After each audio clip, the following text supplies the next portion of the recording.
ये हम खड़े हुए हैं होली फैमिली हॉस्पिटल में, ठीक है जी, जहाँ पे ये वार्ड है जच्चा बच्चा वाली, ठीक है। और यहाँ पे एक हॉस्पिटल की गफलत की वजह से एक नौजवान का बच्चा जो है, ठीक है, अभी मैं आपकी बात करवाता हूँ उस बच्चे के वालिद से।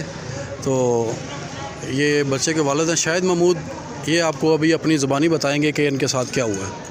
सर असी का जुमेल दिन से इतने बच्चा पैदा होया है, तकरीबन 6 बजे ना रहे हैं। मुझे सुबह 9:30 बजे ना दूध छू दिता ने, उसने से बाद वो अंदर नहीं ना जान दिता।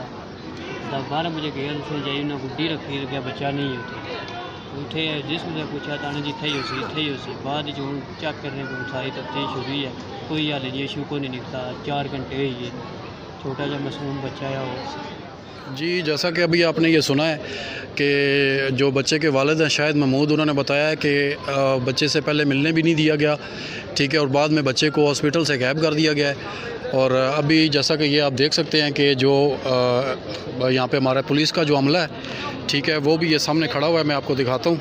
उनकी ये गाड़ी खड़ी हुई है, ठीक है, और यहाँ पे अभी तफ्तीश जारी है बच्चे के बारे में। मैडम जो एसपी साहिबा हैं वो आई हुई हैं, ठीक है, और जो हॉस्पिटल का अमला है वो भी बार बार यही कह रहे हैं कि बच्चा मिल जाएगा, लेकिन अभी तक 4 घंटे हो गए हैं, बच्चा नहीं मिला। ठीक है जी, अस्सलाम वालेकुम।